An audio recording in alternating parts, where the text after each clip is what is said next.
เอาหัวมันขึ้นเนาะปวดใหม่ตอนนี้เฮ็ดเลือดแปลงห่านบริทายตอนปาดให้กินเด้อ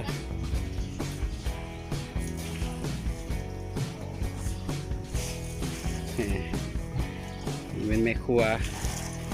สิเฮ็ดเฮ็ดกำลังลอยน้ำนี่ห่านเป็นห่านเลยนี่มันจะเฮ็ดเมนูหยัง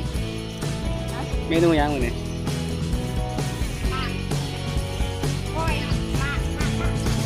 ลาบห่าน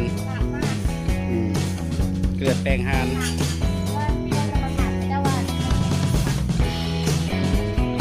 ปลาเบิ่งขอกเป็ดขอกห่าน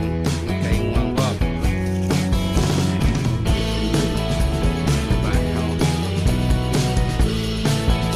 สนใจทักมาได้เด้อ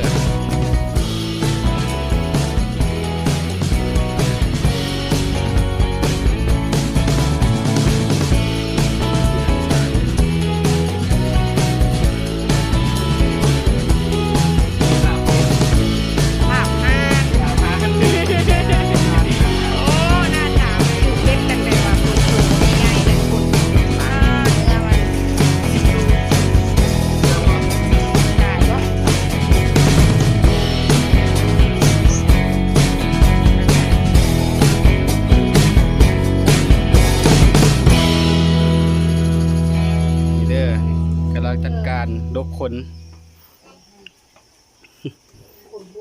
เมนูต่อไปนี่ก็มีเลือดแป้งพร้อมอันนี้น้ำไม่สมเนี่ยวัตถุดิบขั้นเรียบร้อยแล้ว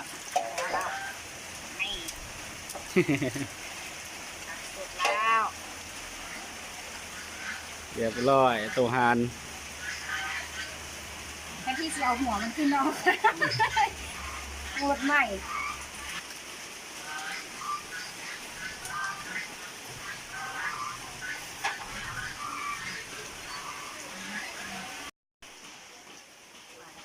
วิธีครัวหานไม่หาเอาละบ่ฮะไม่ได้แต่แม่หลายกว่าหลายมันก็มันเลยแม่นี่แท้เลยเนาะเสือเป็ดไก่นี่ตายเป็นไรเนาะการเนาะเสียดายตัวมันตายอันที่เราก็จะกินเสียดายตัวนั้นที่เอาไปถิ่มยืดซื้ออุ้ยโตบักง่ายนึงได้ตัวนั้นน่ะซ้ำนี่ทีก็สิซ้ำนี่แหละงูเดียวกันมาเรียกเงา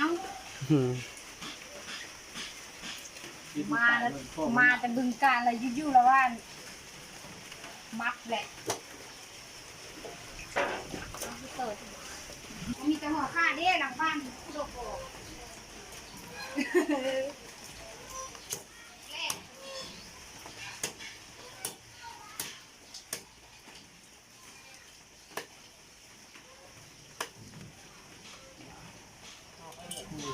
ตื่นก่อนให้เล่เอฟสิ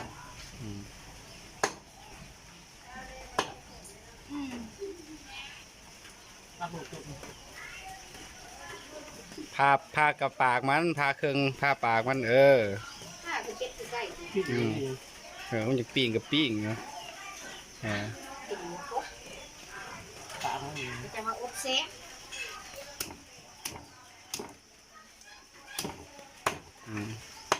เดี๋ยวพาหัวมันเหมือน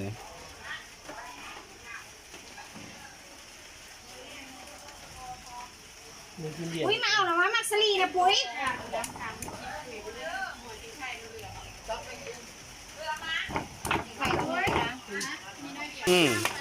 อันข้าดิข้าก็เลือกวะปุ้ยข้าก็เลือกวะมาปั่นเด้อเดี๋ยวนะ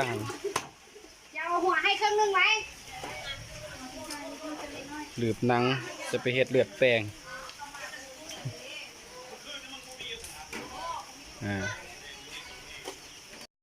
9 นาที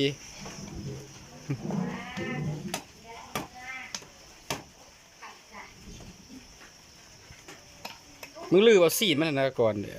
มึงจึงพาเอาสีมันออกว่าเบิดนะ บูบาสิมึงจะเอาเบิด มันสลีเคยได้เด้อเอามันเข้าควมเลยต้มด่นว่ามันคือสุด นี่เมนูอย่างนี้เมนูสำรอง สำรวมของหวานของหวานของหวานเราไม่ได้กิน5อย่างซ้ำเป็นเลยก็ตายมืด เราอยากใส่ฟู ใครจะได้กินแต่มะพร้าวเลยเด้อ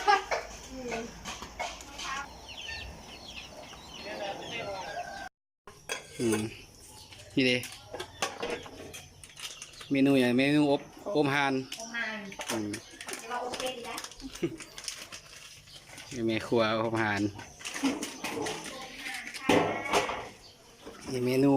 ลาบเป็ด แป้งอบ อบใส่ปลาแดกสูตรใหม่ มันเป็นสำหรับ เอาวะ อบใส่ปลาแดกอะไร สูตรใหม่มันสิปลา สูตรปลากระดิ่ง มันสิเป็นแบบอันปิ้งอะไรนะปิ้งปลาแดกเซฟเลย แล้วได้กันแล้วสูตรเดี๋ยวนะทำทอนมาเห็ดอยู่ปากกระดิ่ง เคยกับเคยเฮ็ดแต่เพื่อนเราเฮ็ดซื่อ แม่นวะวายเอาได้มาเลย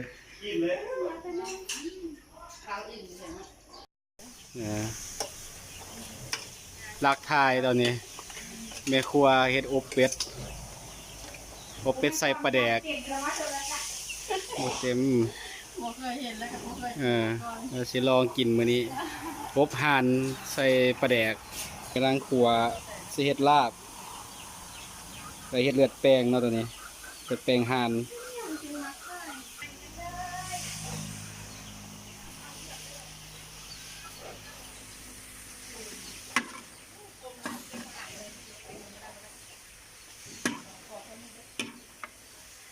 เป็นไฟ ขัวก่อนแล้วมันจึงเติมน้ำให้เครื่องหอมมันออก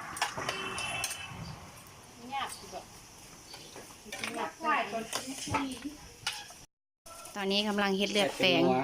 งนัว ใส่หมักลายกับใส่ลาย สูตร เฮ็ดขึ้นลาบนี่แหละ ที่ลาบ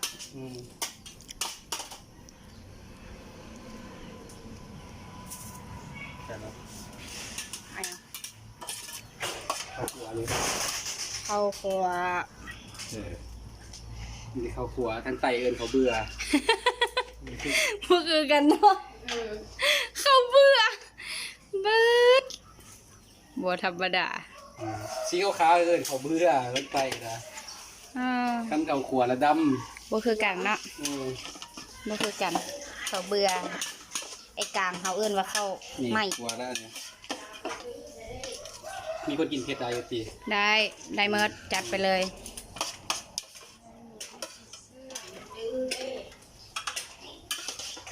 2วงเนาะลาบหันมาก็เป็นอบโบ้สุสน เกิดไปอีหือนี่โบเห็นจักคู่จำบ่ให้อันเกิด พอดีตีจานเดียวนี่ถาดเดียวถ้าคนที่กินน้ำนี่ นี่ห่าน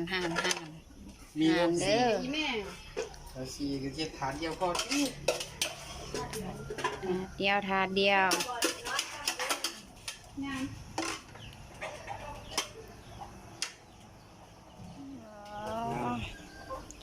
ห่านเด้อค่ะบ่แม่นเป็ดเด้อค่ะ เริ่มแล้วนะตอนนี้ ใส่เลือด1 รวมน้ำ2นี่ต่อใส่นี่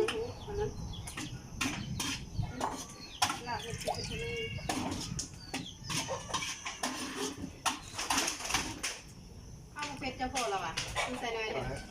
ให้เขากลับมีเลือด เลือดห่านคล้ายๆเลือดคนยังมีเหลือ มาเลือดน้าป่ะ หาตี เข้ามาเลือดน้าป่ะ บูเลือดเหลือ เก็บขาดเดียว เลือดแปลงเป็ดซื้อตามห้านถุงละ10,000 เฮ็ดกินหมดซาวนึง เฮ็ดกินมื้อเช้าหนึ่ง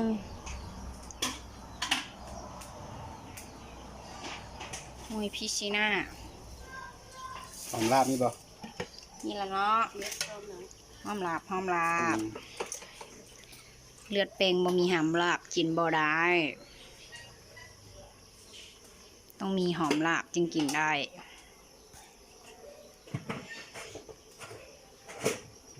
โรยนะฮะ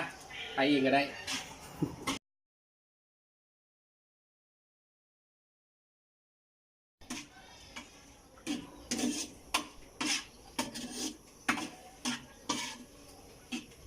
เดี๋ยวเมนูเลือดแปลง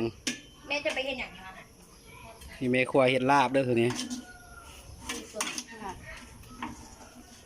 ลาบห่านแปลงห่าน ม่วงมา เด้อนี่ มาลูก ย่อมาแล้วตอนนี้ ปีนี้ปุ๊กเหรอเอาป้าเป็นปุ๊กเหรอ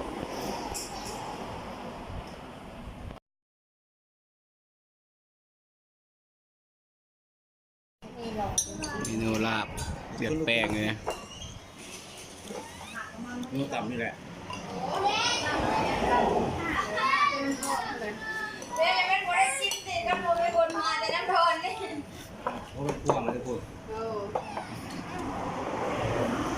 อบเป็ดใส่ปลาแดกจะเป็นอะไรเนาะนี่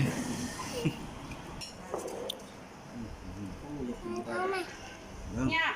จับตีลงพ่อให้ดีมั้ย คุณแม่ก็ได้ ย่างมันประมาณนี้